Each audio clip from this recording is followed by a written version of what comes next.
Lord. இந்த நாளிலே உங்களை சந்திப்பதில் மிகுந்த சந்தோஷம். இந்த தியானத்துக்காக தானியேலின் புஸ்தகம் 2ஆம் அதிகாரம் 15ஆம் வசனத்தை நான் உங்களுக்காக வாசிக்கிறேன். இந்த கட்டளை ராஜாவின் இத்தனை அவசரமாக பிறப்பித்ததற்கு காரணம் என்ன என்று ராஜாவின் சேர்வைக்காரனாகிய ஆரியேலிடத்திலே கேட்டான். அப்பொழுது ஆரியேல் தானியேலுக்கு காரியத்தை அறிவித்தான். கவனிங்க, இந்த ராஜா நேபுகாத்நேச்சார் கண்ட சொப்பனத்தையும் சொல்லவும் அர்த்தத்தையும் சொல்லவும் பாபிலோனில் இருக்கிற கல்தையர்கள், குறி சொல்லுகிறவர்கள், மந்திரவாதிகள், ஞானிகள், அறிவாளிகள், புத்திசாலிகள், மத தலைவர்கள் ஒருவராலும் முடியவில்லை. இதனாலே ராஜா கோபம் கொண்டு என்ன செஞ்சான்? எல்லாரையும் கொலை செய்யும்படி உத்தரவு போட்டான். இந்த செய்தியை தானியேலுக்கு அறிவிக்கிறார்கள். அல்லேலூயா. நன்றாய் கவனிக்க வேண்டும்.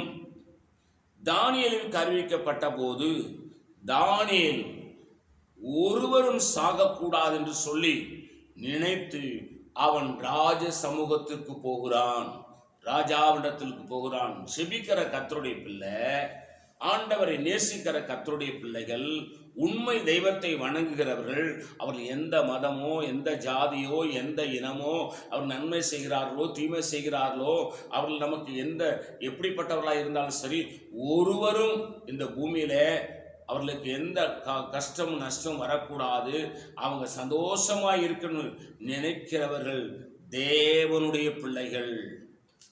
தேவனுடைய பிள்ளைகள் அல்லாதவர்கள் எங்க மதம், எங்க ஜாதி, எங்க இனம், எங்க ஆட்கள் என்று சொல்லி வேறு விரித்து பார்ப்பார்கள்.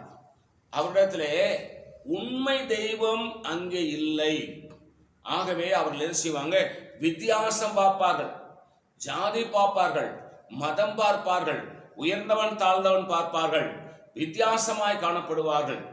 ஆனா இங்க பாருங்க, கல்தேர் பட்டணத்து பாபிலோனில் இருக்கிற எல்லாரும் கொலை செய்யப்பட போகிறார் என்று கேள்விப்பட்ட உடனே ராஜாவிட்ட போய் சொல்றான், சொப்பனத்தையும் அர்த்தத்தையும் சொல்ல நான் வருகிறேன் என்று சொல்லுகிறான். அல்லேலூயா. விசேஷித்த ஆவி பெற்ற தேவ மனுஷன். அப்ப தேசத்துல யாரும் சாகக்கூடாது. அதனால்தான் கர்த்தருடைய பிள்ளைகளாகி நாம் எல்லாருக்காகவும் செபிக்கிறோம்.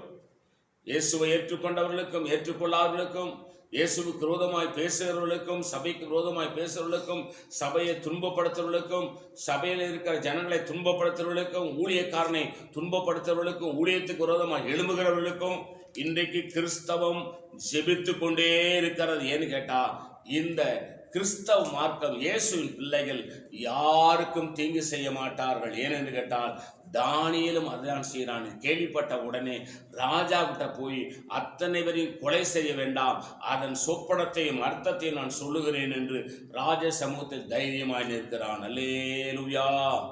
அருமை தேவ பிள்ளைகளே, நீங்களும் நானும் தேசத்திற்காக நிற்க வேண்டும். உண்மை தெய்வத்தை அறியாத ஜனங்கள், இடது கைக்கும் வலது கைக்கும் வித்தியாசம் அறியாத ஜனங்கள், கொலை, வெறி, கொள்ளை, பதவி, பட்டம், பணம், சொத்து, சுகம், ஆஸ்தி, அந்தஸ்து, இந்த சாத்தானுடைய பிடியில் இருக்கிறார்கள். ஆகவே அவர்களுக்கு மனித நேயம் தெரியவில்லை. இவர்களுக்காக நாம் ஜெபிக்கிறவர்களாக இருக்கிறோம். ஜெபிப்போம், தேசத்தை அவருக்கு சொந்தமாக்குவோம். நம்ம ஜெபம் பண்ணுவோம். பரிசுத்த பிதாவே, இயேசு நாமத்தில் ஜெபிக்கிறோம். இது எங்களோடு என்னோடு பேசின நல்ல வார்த்தைகளுக்காக ஸ்தோத்திரம். இந்த வார்த்தையின்படி ஆசீர்வதிங்க. இயேசு நாமத்தில் பிதாவே, ஆமென். God bless you. கர்த்தர் உங்களை ஆசீர்வதிப்பாராக.